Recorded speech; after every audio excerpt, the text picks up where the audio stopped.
Jadi memang dari awal gue niatin lari setiap hari ini 365 ya. Jadi pokoknya gue memang benar-benar pengen tahu kondisi gue, tubuh gue selama 1 tahun gitu ya. Karena kebetulan gitu ya, tanggal lahir tanggal 1 gitu ya. Jadi pas gitu ya, pas berderan tanggal 1 itu gue lari 32 kilo sama teman-teman gitu ya. Nah itu sesuai usia ya? Sesuai usia. Biasalah anak lari ya. Waduh ketahuan ya. Nah berikutnya sih gue pengen lebih ini lagi, bukan lebih ekstrim ya, tapi lebih penasaran.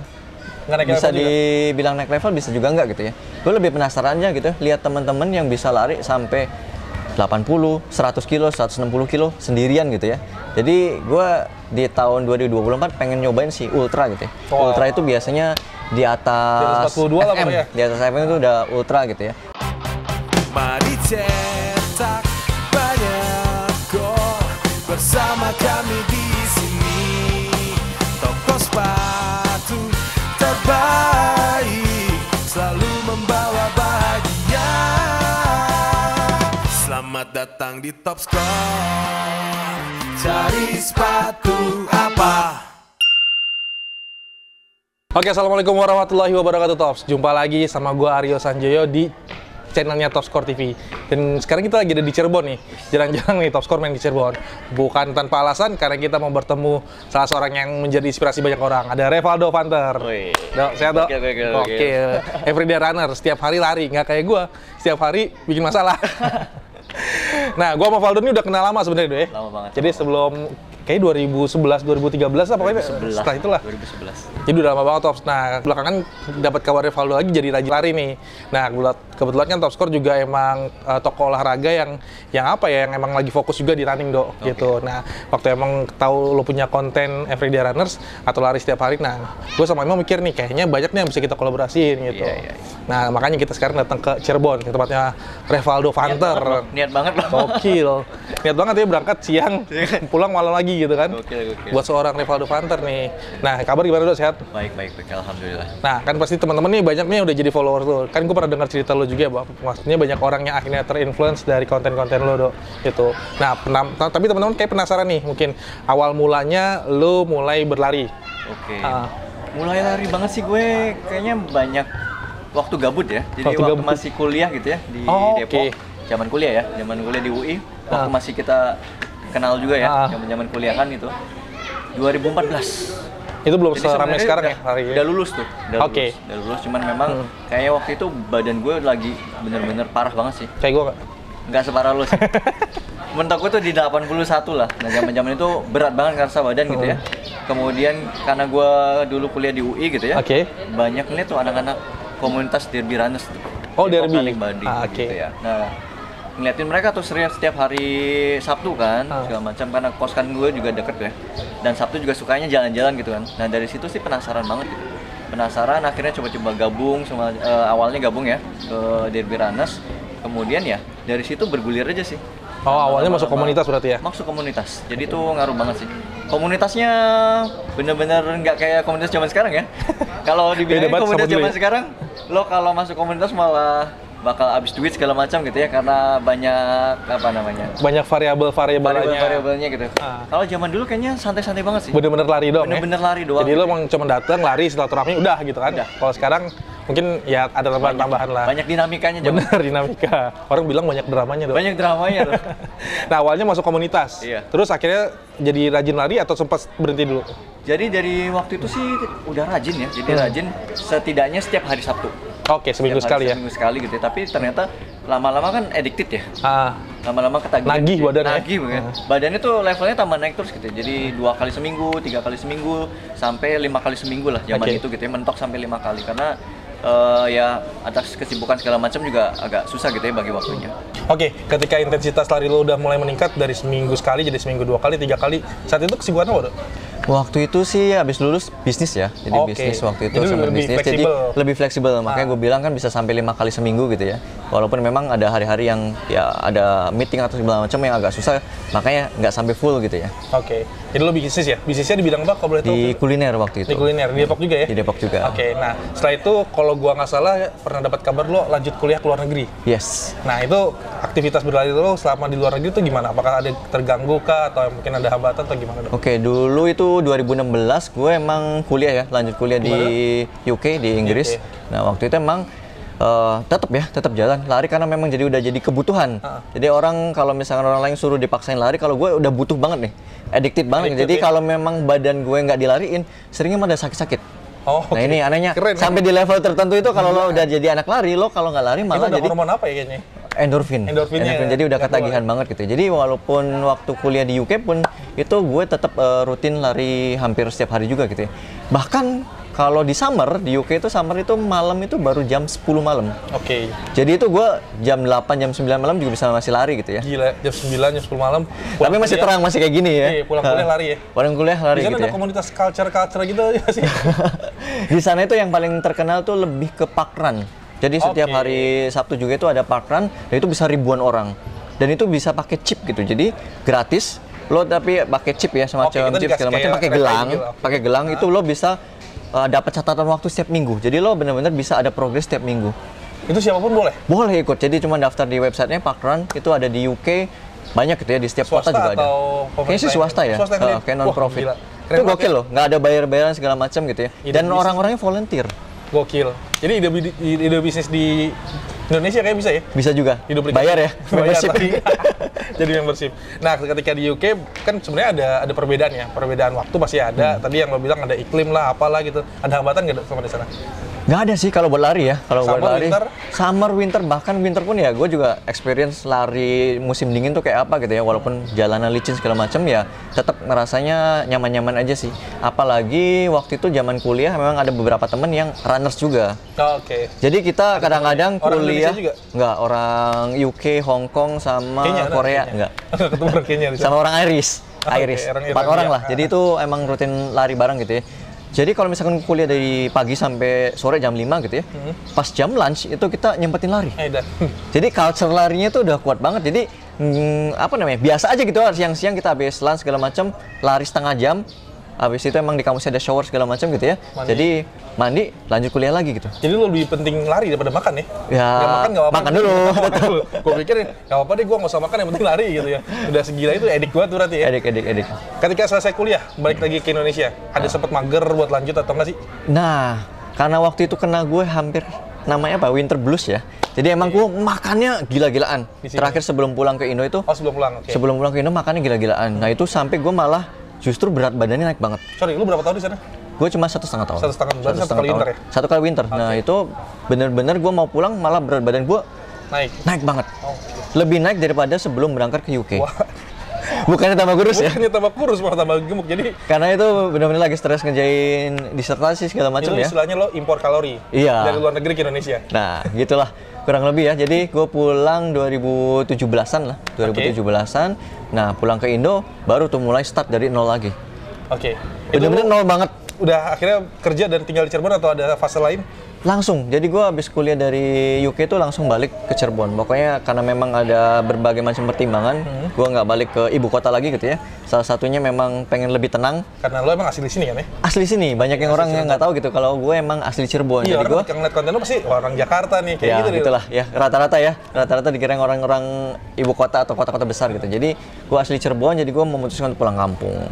Dan berkarir di sini ya? Dan berkarir di sini. Jadi nggak ada masalah ketika lo balik ke Cirebon, lari tetap jalan? Apalagi pas pulang memang udah ada komunitas yang gue udah kenal semua orangnya juga gitu di Cirebon Runners. Jadi memang transisinya nggak terlalu berat untuk memulai lagi. Itu 2017? 2017. Lanjut kan, terus akhirnya COVID. Nah, saat COVID, aktivitas lari lo gimana? Ini uniknya ya, banyak sekali istilah angkatan anak lari zaman COVID. Ini istilah yang paling populer pas zaman COVID gitu ya. Karena memang pas zaman COVID justru yang mulai lari itu makin banyak. Banyak, sepeda pun banyak gitu ya. Lari sepeda itu banyak banget. Jadi orang yang mungkin punya waktu yang banyak ya, karena serba online segala macam, punya waktu lebih dan pengen lebih sadar kesehatan juga gitu ya. Jadi mulai banyak yang mulai lari sepeda gitu ya. Nah di lari sendiri memang akhirnya banyak ketemu teman-teman yang mau latihan bareng serius itu pas zaman COVID. Uniknya ya, jadi artinya sebelumnya itu memang latihan-latihan biasa gitu ya. Jadi pas lagi COVID ini malah latihannya lebih terstruktur, bahkan kita ambil coach juga segala macam gitu. Makanya kalau anak-anak angkatan COVID itu justru anak-anak yang ambisius, anak runners yang ambisius, punya target yang kenceng gitu ya. Dan progresnya cepat banget dibandingkan anak-anak lama gitu ya. Kita ngomongin anak-anak lama 2010, 11, 2014. Itu anak-anak lama. Kalau anak-anak yang baru ini biasanya progresnya cepat banget karena udah coaching lah, nutrisinya gitu ya, dan memang ilmunya juga udah berkembang banget sih. Dan warasnya teknologi lebih juga tinggi. ya. Nah, teknologi. Teknologi juga ngaruh banget sih. Nah, kalau zaman dulu tuh dari lo mulai lari 2014, itu kan belum terlalu banyak race kayak sekarang ya. Ada motivasi nggak sih emang gue pengen ikut lari ini biar ikut race, biar dapat medali, biar podium, biar apa, ada nggak sih? Jadi sebenarnya 2014 itu sudah second wave ya, gue bilangnya. Oke. Second wave untuk lari, dan itu sebenarnya baru lagi rame banget gitu ya. Dulu ada Jakmar dan lain sebagainya, bahkan event juga bisa setiap bulan atau setiap minggu juga udah ada event. dulu ya. Dan kebanyakan gratis. Yes, Kalau yes, sekarang gila ya, kita buat lari aja bayar 800, 900. Sold out dalam Kayak hitungan hari ini menit udah gitu ya. sold out. Zaman dulu itu race di banyak gratis-gratisan, kita hampir Dibagi-bagi setiap malah ya. minggu gitu ya. Jadi emang zaman itu 2014-2015 itu banyak banget eventnya. Jadi memang ya motivasi malah tambah gitu ya, banyak. Tapi bukan jadi teman target juga. utama lo ya, itu Enggak bonus sih, lah itu ya. seneng-seneng aja sih sebenarnya. Nah, akhirnya 2000 Covid jalan, terus di tahun 2023 berarti lo 2023. mulai project yang akhirnya membuat lo banyak dikenal oleh orang banyak. Sepertinya ya. Apa jadi istilahnya lo bikin namanya itu kan lari setiap hari. Lari setiap hari. Dan brandingnya tuh nempel banget di lo. Karena suaranya lah, apanya lah, Intonasinya, setiap videonya, pembukaannya. intonasinya itu udah banyak orang yang nempel banget lah gitu. Ceritain dong lo awal mula kenapa lo bikin project itu. Jadi flashback lagi ya, gue sempat lari yang gue bilang sempat lari 5 kali seminggu gitu ya. Iya. Dan pas zaman Covid itu memang intensitas larinya makin tinggi, bahkan sampai di level 6 kali seminggu. Hampir setiap hari itu udah. Hampir setiap hari gitu ya, tahun 2021 2022 gitu. Gue lari 5 sampai 6 kali seminggu. Oke. Nah, makin penasaran kan? Gue 6 kali seminggu nyaman-nyaman aja, nggak pernah cedera, nggak pernah apa, karena memang terkontrol semuanya ya, karena gue latihan terstruktur sama coach, dan juga memang semua nutrisi segala macamnya udah lebih paham gitu ya. Terukur Sport lah ya. science-nya lebih terukur gitu ya, dan teknologi lebih bagus lagi gitu ya, outfit, sepatu dan lain sebagainya. Jadi makin penasaran, gimana kalau gue tambahin 1 hari lagi gitu ya, 7 kali seminggu, karena memang banyak juga konten-konten di luar ya. Teman-teman di kalau teman-teman tahu ada Hela Goods gitu ya, si pelari setiap hari juga asal US ya. Oh, US, Nah oke. itu udah 5 tahun Oh, tanpa setiap absen. hari tanpa absen Gokil. gitu. Dan orang Indonesia juga, nih, gue dibilangin dia, orang Indonesia banyak kok yang lari setiap hari. Iya, emang banyak, bener gitu ya. Dan itu valid gitu ya, bukan gue orang yang aku ngakuin bahwa pertama kali lari setiap hari di Dan Indonesia satu-satunya, gitu. Dan bukan. satu-satunya bukan gitu ya. Cuman mungkin bedanya kenapa orang akhirnya mulai pada tahu, karena gue selain memang lari setiap hari, gue coba bikin dokumentasi setiap hari gitu ya. Betul. Dan itu di Reels gitu ya, bikin video setiap hari. Awalnya itu gue cuman rekaman aja gitu ya, hari ini lari pertama, kedua, berikutnya gitu ya, setiap hari. Tapi ternyata lama-lama gitu ya, banyak yang nge-DM, banyak yang nanya tentang tips lari lah, tentang sharing pengalaman ini, tentang outfit dan lain sebagainya. Nah, sebenarnya turning point-nya hari ke-100 kalau nggak salah. Hari ke-100 itu gue udah menemukan format nih, format yang pembukaannya, kemudian gue ngomongnya apa, segala macam gitu ya. Ya tetap 1 menit ya. Nah dari situ memang ya ke bawah terus aja. Bener atau enggak, Dok? Ini asumsi gue sih. Turning point di hari 100 itu pas Ramadan. Iya. Jadi pas Ramadan gue juga akhirnya realize ya, maksudnya gue punya temen yang punya konten bagus pas Ramadan sebenarnya. Iya. Karena ya lo bikin konten gimana caranya orang tetap lari di kondisi puasa, saat ngabuburit lah, mau tarawih lah. Iya. Gitu. Bener di hari itu deh. Iya, jadi kurang lebih di zaman-zaman Ramadan ya. Dan ya zaman itu makin banyak tuh. Gue tiba-tiba kaget kan hari ke-100 ke atas itu, kok tiba-tiba yang nge-follow banyak gitu kan. Ini beneran loh, maksudnya Iya, gue bener. nggak ada niatan banget untuk jadi runfluencer atau nge-inspirasi orang segala macam, karena memang itu alasannya dari diri gue sendiri ya. Banyak orang kan pengen kayak jadi influencer dan lain sebagainya, pengen di-endorse lah segala macam, itu udah yang nomor sekian gitu. Bahkan di pikiran gue nggak ada pikiran sama sekali gitu ya. Gue hanya pengen mampunya selari sejauh mana Pokoknya sih, buat diri lo sendiri buat diri lah, sendiri gitu ya. Tapi ternyata banyak orang yang look up ke gue gitu ya, Benar. yang nanyain, yang ngerasa terinspirasi, termotivasi dan lain sebagainya. Jadi dari situ gue merasa malah jadi ada tanggung jawab gitu. Padahal gue nggak ada kewajiban juga kan. Bener. Nggak ada kewajiban sama Nggak sekali. terikat Gue kontrak sama harus siapapun, harus tiap ngomong hari. random segala macam kan udah boleh gitu ya. Tapi memang gue dari zaman 2014 itu emang suka banget dunia lari gitu ya. Oh. Jadi udah ikutin banyak-banyak konten tentang lari, kemudian gue juga plus coaching juga kan. Jadi coaching dari 2021 sampai 2023 gue tuh ikut running coach juga. Jadi banyak ilmu baru yang gue dapatkan gitu ya, yang sayang banget kalau nggak di-share gitu ya. Padahal memang banyak yang nanya juga terkait hal tersebut gitu. Jadi syiar lah buat orang lain. Iya. Gitu. Tapi tetap ya, karena gue ngerasa tanggung jawab, jadi kalau ada materi atau apa namanya, ya materi-materi tertentu yang kurang pas lah ya. Yang kurang pas, gue pasti biasanya nanya ke coach atau nanya ke fisioterapis gitu. Jadi emang circle gue lumayan enak sih. Oke. Nah, sekarang udah hampir selesai lah, udah hari ke-300 sekian. Selama 300 lebih hari ini lari, hal apa yang membuat lo paling ngerasa apa ya? Momen puasnya gitu. Dan lo ngerasa, oh ini adalah rasa syukur yang mungkin lo dapatkan setelah lo bikin konten ini sampai 300 lebih. Ada nggak yang buat lo kayaknya, wah alhamdulillah banget nih gue akhirnya bikin konten ini dan bisa bermanfaat buat orang lain atau apa gitu? Ada nggak? Oke. Kalau pas dari sampai sekarang gitu ya, jadi gue kalau ada ikut event lari gitu ya, ikut race segala macem, nah itu banyak banget orang yang gue nggak ngerasa terkenal, gue nggak ngerasa banyak orang nge-follow gue, ya biasa-biasa aja gitu ya. Tapi itu sampai ada yang makasih banget ya udah nge-share segala macam, akhirnya saya bisa lari lagi gitu ya. Ada yang habis sembuh dari cancer, ada yang dia habis operasi apa segala macam. Kan gue memang banyak sekali konten yang benar-benar buat pemula banget, dari nol, dari lo mulai benar-benar awal banget gitu. Jadi itu banyak banget yang ngerasa terbantu, dan dari hal itu gue ngerasa kayak, waduh, yang gue omongin ini bisa merubah hidup orang loh itu, hidup orang. Jadi memang itu tanggung jawabnya gede banget sih. Tapi di situ juga gue ngerasa kayak gue terinspirasi ke diri gue sendiri gitu, karena orang lain memang dapat hal yang luar biasa gitu dari apa yang cuman gue omongin doang gitu ya. Dan lo harus walk the talk lah apa yang nah iya makanya, dan gue harus lakuin juga gitu. Dan semua hal yang gue omongin itu sebenarnya gue pernah lakuin sendiri, jadi gue nggak salah ngomong, itu benar-benar gue pernah laluin gitu ya, dan pernah gue lakuin, dan ya cari tahu juga ilmunya gitu. Iya, momen ketika lo dapat fakta bahwa banyak orang yang dapat manfaat dari konten lo, kan kayaknya itu priceless banget ya. Nah, kayaknya udah itu lebih dari gue tadi ya, pencapaian pribadi gitu, itu beyond sih. Iya sih. Kalau gue sih emang yang ngerasa itu ya, kalau misalnya benar kita ngerasa bahwa hidup kita bisa manfaat buat orang lain, apalagi tadi menyangkut kehidupan kan, wah itu kayaknya emang gila banget sih Tops gitu. Nah Dok, selanjutnya Dok, bakal apa lagi Dok?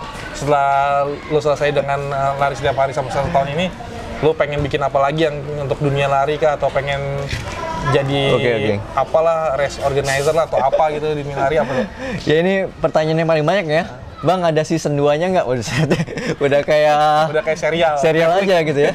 Jadi memang dari awal gue niatin lari setiap hari ini 365 ya. Jadi pokoknya gue memang bener-bener pengen tahu kondisi tubuh gue selama 1 tahun gitu ya. Karena kebetulan gitu ya, tanggal lahir tanggal 1 gitu ya. Jadi pas gitu ya, pas berderan tanggal 1 itu gue lari 32 kilo sama teman-teman gitu ya. Nah itu sesuai usia. Biasalah anak lari ya. Waduh, ketahuan ya. Nah, berikutnya sih gue pengen lebih ini lagi, bukan lebih ekstrim ya, tapi lebih penasaran. Bisa dibilang naik level, bisa juga enggak gitu ya. Gue lebih penasaran aja gitu, lihat teman-teman yang bisa lari sampai 80, 100 kilo, 160 kilo sendirian gitu ya. Jadi gue di tahun 2024 pengen nyobain si ultra gitu ya. Ultra itu biasanya di atas 42 lah FM, ya. di atas FM itu udah ultra gitu ya. Sama endurance banget sih. Jadi gue itu penasaran sama kemampuan manusia gitu, dan pengen nguji ke diri sendiri kan. Kita nggak mungkin ke orang lain gitu ya. Jadi gue pengen tahu aja, tapi kan memang perlu disiapkan banget gitu ya. Sama memang di tahun 2023 ini gue mengurangi banget yang namanya trail running gitu ya. Karena memang takut injury. Karena kan kalau misalkan gue di trail itu bisa kesleo, bisa ke apa segala macam. Medannya macam-macam soalnya. Jadi pas 2024 gue sih pengen dalamin lagi trail running sih. Jadi memang lebih diverse aja. Lu nge-challenge diri sendiri buat gue ikut trail running bisa atau enggak? Iya, trail running sama ada nggak event yang lo tuju? Ada sih beberapa sih ya. Nggak usah di-spill sekarang. Nggak usah di-spill. Ya. Penasaran ya. Nah, Dok, kemarin kan kita udah buka question box nih di Instagram. Ada berapa followersnya Top Score nih? Khususnya Top Score Running yang mau bertanya sama lo. Langsung kita buka aja pertanyaannya. Dari sekian banyak pertanyaan yang masuk ke kita nih Tops, akhirnya kita saring jadi 3 pertanyaan yang akan kita tanyakan langsung ke Mas Waldo nih. Yang pertama, pertanyaan dari Maulana Malik Ibrahim kayaknya nih, atau Muhammad Malik Ibrahim ya, depannya M soalnya. Pertanyaan seperti ini. Selama lari setiap hari, setahun ada sakit nggak? Kalau ada, gimana larinya pas keadaan sakit? Nah, ini juga yang paling banyak ditanyain juga ya. Emang nggak pernah cedera, emang nggak pernah sakit sama sekali gitu ya. Jadi memang karena gue lari setiap hari, jadi kayak gue lebih conscious ya. Lebih benar-benar sadar setiap hari gue tuh nggak boleh sakit. Jadi ada mindset kayak gitu loh. Jadi gue vitamin intake segala macam gitu ya. Kemudian kalau lagi aktivitasnya capek dan lain sebagainya juga larinya dikurangin. Jadi bener-bener sadar banget gitu ya. Jadi paling sih sakitnya itu karena perubahan cuaca seperti itu ya. Jadi ya itu juga alhamdulillah sih nggak ada yang sampai parah banget ya. Jadi paling kayak pilek-pilek atau apa namanya pusing, batuk gitu ya, tapi masih bisa teratasi lah ya. Tapi kalau misalkan cedera dari lari sendiri sih, alhamdulillah sih sejauh ini sampai opname nggak pernah deh? Nggak ada. Maksudnya sampai cedera nggak bisa lari sama sekali itu nggak ada. Kalau memang mungkin sakit-sakit sedikit sih normal lah ya, normal. Memang beberapa kali juga ke fisioterapi atau ke dokter, tapi ya masih dalam tahap wajar kayak gitu sih. Iya, karena emang sebenarnya badan kita kan punya alarmnya sendiri Nah, ya. itu dia. Ada warningnya sendiri yang kita sendiri. Jadi gue harus bener-bener dengerin apapun yang gue rasain gitu ya. Kalau misalkan ada yang sakit sedikit, oh berarti gue harus dikurangin nih. Kalau misalkan gue ada kesibukan apa, gue harus nambah vitamin K atau harus nambah apa namanya protein dan lain sebagainya, suplemen apa gitu ya. Jadi memang harus, bukan harus ya. Jadi ngerasa lebih sadar aja gitu. Iya. Dan gue bisa bilang tahun 2023 ini justru jadi tahun tersehat gue selama hidup gue. Wih. Karena lari. Padahal orang bilangin ini bakalan sakit atau bakalan cedera dan lain sebagainya gitu. Justru malah sebaliknya, karena memang tadi ya, gue lebih sadar aja dengan apapun yang terjadi di dalam diri gue gitu sih. Benar. Karena lo ngerasa, mungkin lo ngerasa punya tanggung jawab juga kali ya. Nah, kalau nanti konten ini putus tengah jalan gimana gitu ya. Iya juga sih sebenarnya. Makanya harus tetap sehat ya. Jadi itu udah terlanjur ya. Jadi dulu gue ngerasanya kayaknya kuatnya paling 2 bulan, 3 bulan gitu. Tapi kayak udah sampai 6 bulan tuh malah udah nanggung aja gitu ya. Jadi udah apa, sikat aja lah. Sikat gitu. lah. Nah gitu Tops. Jadi emang tetap walaupun sakit, bukan walaupun sakit, jadi alhamdulillahnya malah nggak pernah sakit selama hari ini. Betul, ya sakit-sakit ringan ya wajar lah, manusia lah. Pancaroba, tapi tetap masih bisa lari. Dan bahkan ya tadi karena concern sama lari dan ngejaga tubuh, nggak pernah cedera jadi deh. Justru itu malah ya. Nah itu dia pertanyaan pertama. Nah lanjut pertanyaan kedua. Nah ini agak teknis nih, dari Valen Nicholas. Kaos kaki apa yang paling nyaman? Kayak gimana, ada merek apa? Kaos kaki buat runner sih. Kaos kaki ya, kaos kaki itu banyak. Cuman gue sekarang sih lebih favorit pakai kaos kaki jari ya. Oke. Kaos kaki jari itu bener-bener bikin aman banget dari blister dan lebih nyaman lah. Karena memang kalau keringetan kaki kita biasanya nempel gitu ya.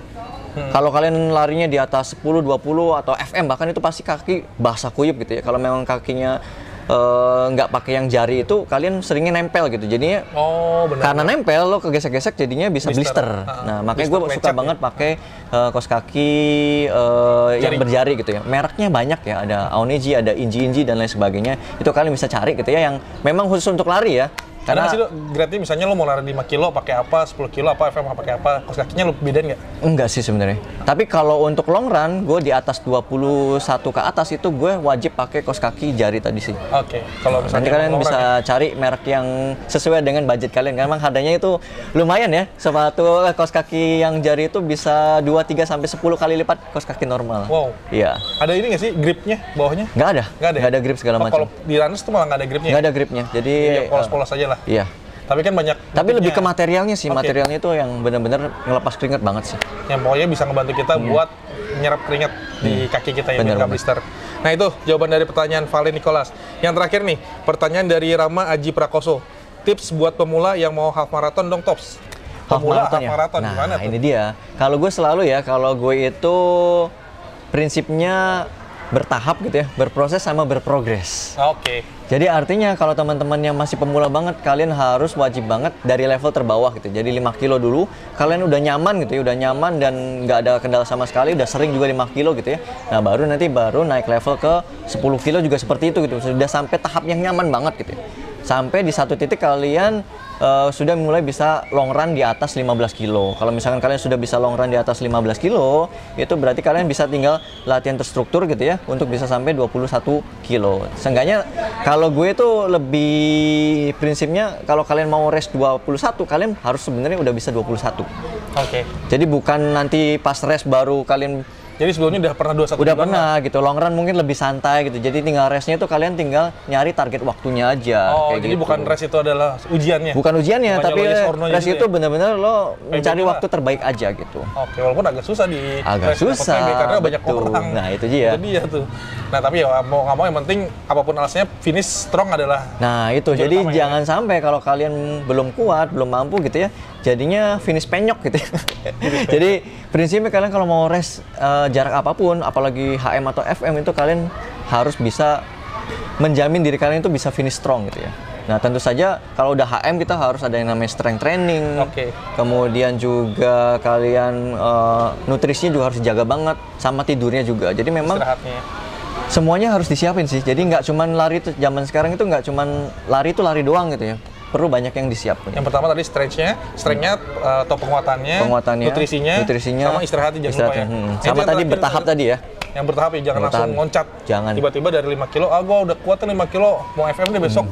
Nah, itu agak-agak... Jangan pakai perasaan, ini harus dibuktikan dulu ya dari kemampuan kalian. Jangan self-claim ya, gua kuat nih, gua kuat gitu. Karena khawatirnya setelah ngerugin diri sendiri, bisa ngerugin orang juga. Itu yang bahaya ya. Benar, karena emang niat awalnya lari untuk sehat, malah jadi nanti jadi bencana buat banyak orang. Oke, segitu dulu Dok dari kita ngobrol-ngobrolnya sore ini nih di Cirebon. Mungkin ada pesan-pesan terakhir Dok, atau enggak motivasi buat teman-teman runners yang mungkin baru mulai lari atau udah mulai lari tapi stagnan, kira-kira apa yang harus mereka lakukan Dok? Kalau dari gue itu sebenarnya buat teman-teman yang terutama teman-teman yang pemula atau baru ya, kalian itu harus sabar gitu ya. Sabar. Jangan FOMO, jangan panasan ngeliat orang lain udah cepet, udah kenceng, udah jauh gitu ya. Kita bertandingnya sama diri sendiri aja gitu ya. Nah, yang tadi gue bilang gitu ya, bertahap. Pokoknya kalian dari sisi jarak, waktu, kecepatan itu bertahap aja. Karena nggak ada yang instan kalau dilari. Lari itu butuh proses yang namanya olahraga endurance, itu butuh bertahap. Nggak bisa lo tiba-tiba dari 5K langsung FM atau dari PS8 langsung PS3, PS4 gitu ya. Nggak bisa. Itu harus gradual gitu ya. Dan itu juga yang bisa mencegah kalian dari cedera. Kalau misalkan bertahap, jadi kekuatan kalian itu sebanding dengan jarak kalian gitu ya. Jadi kalau yang mendadak-mendadak terlalu kenceng, terlalu jauh dalam waktu yang singkat, itu benar-benar bakal riskan dari cedera sih. Jadi sabar. Nah, sebelum kita tutup, gue kepikiran ke-trigger sebuah pertanyaan yang agak gengges kayaknya Dok. Nah, pendapat lo tentang outfit running Dok. Nah, ini kan jadi banyak pertanyaan ya. Apakah running itu sebenarnya murah, mahal, apa yang penting atau enggak gitu. Pendapat lo tentang outfit running sendiri gimana Dok? Nah, ini ya yang lagi sempat rame banget ya. Running outfit culture dan lain sebagainya. Sebenarnya kalau gue selalu yakin bahwa olahraga lari itu olahraga yang murah. Nah, masalahnya murahnya setiap orang itu beda-beda. Relatif. Bener, teman-teman gue yang culture, mereka itu anggap murah loh. Maksudnya yang outfit yang 1 juta, 5 juta atau gear yang mahal segala macam, menurut mereka murah. Tapi banyak orang ngeliat, wah outfit zaman sekarang jadi mahal segala macam. Padahal ada juga pilihan yang sesuai dengan budget yang kalian miliki gitu. Misalkan kalian budgetnya entry level ya, juga banyak pilihannya juga dari brand lokal juga ada bagus-bagus banget gitu ya. Jadi sesuaikan aja dengan budget kalian masing-masing sih sebenarnya. Bener. Yang penting kan udah ada beberapa pilihan ya. Nah, ada pilihan. Dan sekarang tuh pilihannya banyak banget. Jangan maksain yang pentingnya. Beneran, maksudnya 7, 8, 9 tahun yang lalu itu pilihannya sedikit. Sekarang brand lokal aja udah keren-keren banget, luar biasa sih bener itu. Nah, baik yang outfitnya mungkin agak yang entry level sama yang agak yang high end itu mungkin bisa saling bersahabat tuh. Maksudnya itu juga ya di circle gue sih memang bersahabat ya, maksudnya dari level lokal sampai yang culture yang puluhan juta segala macam. Nggak senggol-senggolan gitu. Jadi lebih ke kalian cari circle yang pas. Bener. Bukan masalah culture nggak culture-nya gitu ya. Seperti itu sih. Yang penting circle-nya pas ya. Betul. Oke, sampai di sini dulu perjumpaan kita sama seorang everyday runners, Revaldo Panther. Sukses thank you banget. Top Score udah main ke Cirebon jauh-jauh. Menginspirasi sama teman-teman Top Score juga. Kayaknya kita bakal banyak kolaborasi lagi ke depannya. Oke, harus dong. Yang penting yang tetap sehat. Gue juga semoga termotivasi untuk lari nih. Gue lari nih. Gue udah punya 2 medali dong. Wih deh, luar biasa loh. 2 medali gue udah punya nih. Harus bertahap. Bertahap bener. Sip. Ya insya Allah tahun depan FM lah. Wih, Oke, sampai di sini dulu Top. Jangan lupa like, comment, dan subscribe. Dan sampai jumpa lagi di konten selanjutnya. Assalamualaikum warahmatullahi wabarakatuh. Thank you. Selamat datang di Top Score. Cari sepatu apa?